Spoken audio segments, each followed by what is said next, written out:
Place ಬಂದುಬಿಟ್ಟು ಒಂದು falls. So ನಾರವಿಂದ ಬಜಗೊಳಿ ಹೋಗೋ ದಾರಿ ತುಂಬ ಸೀನಿಕ್ ಆಗಿದೆ, ನೋಡ್ಬೋದು. ಒಳ್ಳೆ ಫಾರೆಸ್ಟ್ ರೂಟ್ ಥರ ವೈಬ್ ಕೊಡುತ್ತೆ.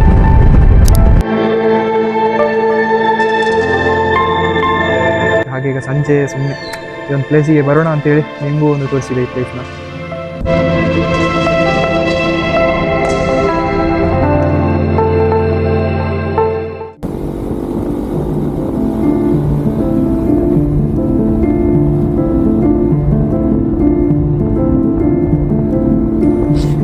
So hello guys, it's your travel back, welcome back to the channel. So ಈಗ ಒಂದು ರೈಡಿಗೆ ಹೊಟ್ಟಿನಿ. ರೈಡ್ ಇನ್ ದ ಸೆನ್ಸ್ ಮನೆಯಿಂದ ಒಂದು 30-40 ಕಿಲೋಮೀಟರ್ಸ್ ದೂರ ಇರುವಂಥದ್ದು ಒಂದು ವಾಟರ್ ಫಾಲು, ಅದಕ್ಕೊಂದು ವಿಸಿಟ್ ಮಾಡೋಣ ಅಂತೇಳಿ. ಸುಮ್ಮನೆ ಮನೆಯಲ್ಲಿ ಕೂತು ಬೋರಾಗ್ತಿತ್ತು, ಹಾಗೊಂದು ಆ ಪ್ಲೇಸ್ನ ಎಕ್ಸ್ಪ್ಲೋರ್ ಮಾಡೋಣ, ಹಾಗೆ ನಿಮಗೂ ಒಂದು ತೋರಿಸೋಣ ಅಂತೇಳಿ. ಆ ಪ್ಲೇಸಿಗೆ ಫಸ್ಟ್ ಟೈಮ್ ಹೋಗೋದಲ್ಲ, ಒಂದು 2-3 ಅಥವಾ 4 ಸತಿನೇ ಹೋಗಿದ್ದೆ ಮೇ ಬಿ, ಕ್ಲಿಯರಾಗಿ ಗೊತ್ತಿಲ್ಲ ಎಷ್ಟು ಸತಿ ಅಂತೇಳಿ. ಸೊ ಅವತ್ತು ಹೋಗ್ಬೇಕಾದ್ರೆ ಫಸ್ಟ್ ಟೈಮ್ ಹೋಗಬೇಕಾದ್ರೆ ಒಳ್ಳೆ ವಾಟರ್ ಫ್ಲೋ ಇತ್ತು. ಹಾಗಾದ್ರೆ ಮತ್ತೆ 2ನೇ ಬಾರಿ 3ನೇ ಬಾರಿ ಹೋಗುವಾಗ ವಾಟರ್ ಫ್ಲೋ ಇರಲಿಲ್ಲ. ಈಗ ಮಾನ್ಸೂನ್ ಸೀಸನ್, ಈಗ ಹೋಗುವ ಅಂತೇಳಿ ಪ್ಲ್ಯಾನ್ ಮಾಡಿದ್ದೀನಿ. So let's start. So intro video ಎಲ್ಲ ಕೊಟ್ಟೀಗ ಹೊರಡ್ತಿದ್ದೀನಿ ಈಗ. ಸೊ ಈಗ ಹೋಗೋ ಪ್ಲೇಸ್ ಬಂದುಬಿಟ್ಟು ಒಂದು ಫಾಲ್ಸ್. ನಾವು ಒಂದೇ ಬೇಡ್ಕೊಳ್ಳೋದು, ಇವತ್ತು ಆ ಫಾಲ್ಸಲ್ಲಿ ನೀರಿದ್ದರೆ ಸಾಕು ಅಂತೇಳಿ. ಹೋದ ವರ್ಷ ಹೋಗಿದ್ದೆ ಹೀಗೆ ಹೇಳ್ಕೊಂಡು, ಹೋಗೋ ಟೈಮಿಗೆ ನೀರೇ ಇರಲಿಲ್ಲ. ಸುಮ್ಮನೆ ಆ ಪ್ಲೇಸಿಗೆ ವಿಸಿಟ್ ಕೊಟ್ಟು ಸೀದಾ ಬಂದಿದ್ದೆ ಅಷ್ಟೇ. ಡಿಸಪಾಯಿಂಟ್ಮೆಂಟ್ ಇದೆ ಅಷ್ಟೇ. ಮೋಸ್ಟ್ಲಿ ಇರ್ಬೋದು, ಯಾಕಂದರೆ ಬೆಳಗಿನ ಜಾವ ನಾನು ಒಂದು ಹೊಳೆ ಕಡೆ ಹೋಗಿದ್ದೆ. ಆ ಹೊಳೆ ಹತ್ರ ತುಂಬ ನೀರಿತ್ತು. ಹಾಗೆ ಈಗ ಬರೋ ದಾರಿಯಲ್ಲೂ ಒಂದೆರಡು ಹೊಳೆಗಳು ಸಿಕ್ತು. ಅಲ್ಲಿ ನೀರಿನ ಫೋರ್ಸ್ ತುಂಬ ಇತ್ತು. ಹಾಗಾಗಿ ಅಲ್ಲಿ ನೀರು ಇರ್ಬೋದು ಅಂತ ಆಗುತ್ತೆ, ನೋಡೋಣ. ಇದು ಪ್ಲೇಸ್ ಬಂದುಬಿಟ್ಟು ಬಜಗೊಳಿಯಲ್ಲಿರೋದು. ಸೊ ನಾರವಿಂದ ಬಜಗೊಳಿ ಹೋಗೋ ದಾರಿ ತುಂಬ ಸೀನಿಕ್ ಆಗಿದೆ, ನೋಡ್ಬೋದು. ಒಳ್ಳೆ ಫಾರೆಸ್ಟ್ ರೂಟ್ ಥರ ವೈಬ್ ಕೊಡುತ್ತೆ. ರೋಡು ಹಾಗೆ ಇದೆ, ಕ್ಲೀನಾಗಿ ಮೈಂಟೈನ್ ಆಗಿರೋ ರೋಡ್ ಥರ ಕಾಣುತ್ತೆ ನಿಮಗೆ. ಹಾಗೆ ಈಗ ಸದ್ಯಕ್ಕೆ ಮಳೆ ಇಲ್ಲ, ಹಾಗಾಗಿ ಆರಾಮವಾಗಿ ಈಗ ಮೋಟರ್ ಬ್ಲಾಗಿಂಗ್ ಮಾಡ್ತಿದ್ದೀನಿ. ಮಳೆ ಇದ್ದರೆ ಅದೇ ಆ್ಯಸ್ ಯೂಶ್ವಲ್ ಮೋಟರ್ ಬ್ಲಾಗಿಂಗ್ ಮಾಡೋಕ್ಕಾಗಲ್ಲ, ಯಾಕಂದರೆ ಮೈಕೆಲ್ಲ ಚಂಡಿ ಆಗಿಬಿಡುತ್ತೆ. ಸೊ ಈಗ ಒಂದು ಖಾಲಿ ಟ್ಯಾಂಕ್ ಬ್ಯಾಗ್ ಇಟ್ಕೊಂಡಿದ್ದೀನಿ ಅಷ್ಟೇ.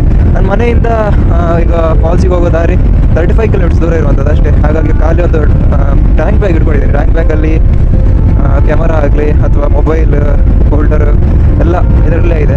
ಸುಮ್ಮನೆ ಇದರಲ್ಲಿ ಕಿಸೆಯಲ್ಲೆಲ್ಲ ಹಾಕ್ಕೊಡ್ದು ಬೇಡ ಅಂತೇಳಿ ಒಂದು ಟ್ಯಾಂಕ್ ಬ್ಯಾಗ್ ಇಟ್ಕೊಳ್ತೀನಿ. ಟ್ಯಾಂಕ್ ಬ್ಯಾಗಿಂದ ತುಂಬ ಯೂಸ್ಫುಲ್ ಇದೆ, ಇಂಥದಕ್ಕೆಲ್ಲ ಹೀಗೆ ಇಟ್ಕೊಂಡು ಹೋಗ್ಬೋದು. ಹಾಗೆ ರೈನ್ಕೋಟು ಇದೆ, ಈಗ ಆಗಲಿಲ್ಲ. ಹಿಂದೆ ಬರುವಾಗ ಮಳೆ ಸಿಕ್ಕಿದರೆ ಬೇಕಾಗುತ್ತೆ.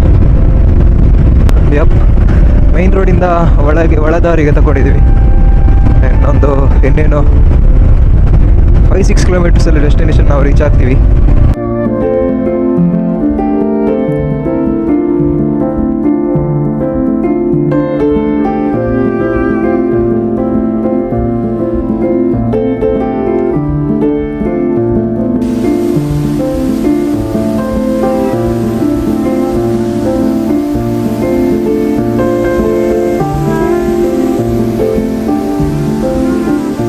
ಫೈನಲಿ ಫಾಲ್ಸ್ ಹತ್ರ ಬಂದಿದ್ದೀನಿ.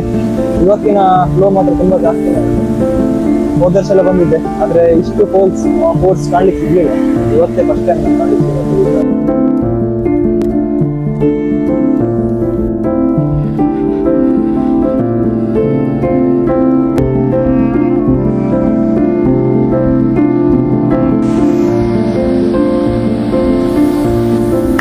ಸೊ ತುಂಬಾ ಶಾರ್ಟ್ಸ್ ತಗೊಳ್ಳಿಕ್ಕೆ ಆಗ್ಲಿಲ್ಲ, ಯಾಕಂದ್ರೆ ಫೋರ್ಸ್ ತುಂಬಾ ಇದೆ. ಬೇರೆ ಕಡೆ ಹೋಗುವ ಅಂದ್ರು ಸ್ಲಿಪ್ಪರಿ ಆಗುತ್ತೆ, ಸ್ಲಿಪ್ಪರಿ ಇದೆ ಅಂದ್ರೆ ರಾಕ್ಸ್ ಎಲ್ಲ. ಆ ತರ ಸುಮ್ಮನೆ ರಿಸ್ಕ್ ತಗೊಳ್ಳೋದು ಬೇಡ ಅಂತೇಳಿ ಈಗ ಹೊರಡೋ ಸಮಯ ಬಂತು. ಈಗಾಗಲೇ 6 ಗಂಟೆ ಆಗಿದೆ ಸಮಯ. ನೋಡೋಣ, ನೀರಿನ ಲೆವೆಲ್ ಕಮ್ಮಿ ಇದ್ದಾಗ ಒಂದು ಶೂಟ್ ಮಾಡ್ಬೇಕಂತ ಅನ್ಕೊಂಡಿದ್ದೀನಿ. ಸೊ ಇದರ ಫಾಲ್ಸ್ ಇದೆ ಹೆಸರು ಬಂದ್ಬಿಟ್ಟು ಅರ್ಬಿ ಫಾಲ್ಸ್ ಅಂತ ಹೇಳಿ. ಗಜಗೋಳಿಯಿಂದ ಹತ್ರ 10 ಕಿಲೋಮೀಟರ್ ಇಲ್ಲ, ಒಂದು 5 to 7 ಕಿಲೋಮೀಟರ್ಸ್ ದೂರ ಇರುವಂತದ್ದು ಈ ಒಂದು ಫಾಲ್ಸ್. ಇನ್ನು ಈ ಒಂದು ಫಾಲ್ಸ್ ಇದು ಡಿಸ್ಕ್ರಿಪ್ಷನ್ ಅಲ್ಲಿ ಮ್ಯಾಪ್ ಇದು ಲೊಕೇಶನ್ ಹಾಕಿರ್ತೀವಿ, ಸೊ ನೀವು ನೋಡ್ಬೋದು. So let's go from this place. So falls ಇದೆಲ್ಲ ವೀಡಿಯೋ ಮಾಡಿ ಆಗಿ. ಸೊ ಇನ್ನು ಕತ್ಲಾಗ್ತಾ ಬಂತು, 6:30 ಸಮಯ ಆಗಿದೆ. ಕ್ಯಾಮರಾ ಮೌಂಟ್ ಇಟ್ಟರು ಕ್ಲಿಯರ್ ಕಾಣಲ್ಲ, ಹಾಗಾಗಿ ಈ ಒಂದು ವೀಡಿಯೋ ಇಲ್ಲಿಗೆ ಏನು ಮಾಡ್ತೀವಿ. ಸಿಂಪಲ್ ವೀಡಿಯೋ, ಏನು ದೊಡ್ಡ ಸಿನಿಮ್ಯಾಟಿಕ್ ಥರ ಮಾಡಲಿಲ್ಲ, ಸಿಂಪಲ್ ರಾ ವೀಡಿಯೋ. ಮನೆಯಲ್ಲಿ ಕೂತು ಕೂತು ಬೋರ್ ಆಗ್ತಿತ್ತು. ಹಾಗೆ ಈಗ ಸಂಜೆ ಸುಮ್ಮನೆ ಈ ಒಂದು ಪ್ಲೇಸಿಗೆ ಬರೋಣ ಅಂತೇಳಿ ನಿಮಗೂ ಒಂದು ತೋರಿಸಿದೆ ಈ ಪ್ಲೇಸ್ನ.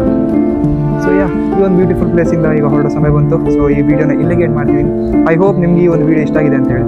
ಇಷ್ಟ ಆಗಿದ್ರೆ ಲೈಕ್ ಮಾಡಿ, ಹಾಗೆ ಚಾನಲ್ಗೆ ಹೊಸಬರಾಗಿದ್ದರೆ ಸಬ್ಸ್ಕ್ರೈಬ್ ಕೂಡ ಮಾಡಿ. ಮುಂದೆ ಹೀಗೆ ಒಂದು ಒಳ್ಳೆ ವಿಡಿಯೋ ಸಿಗ್ತೀನಿ. This is travel back signing off.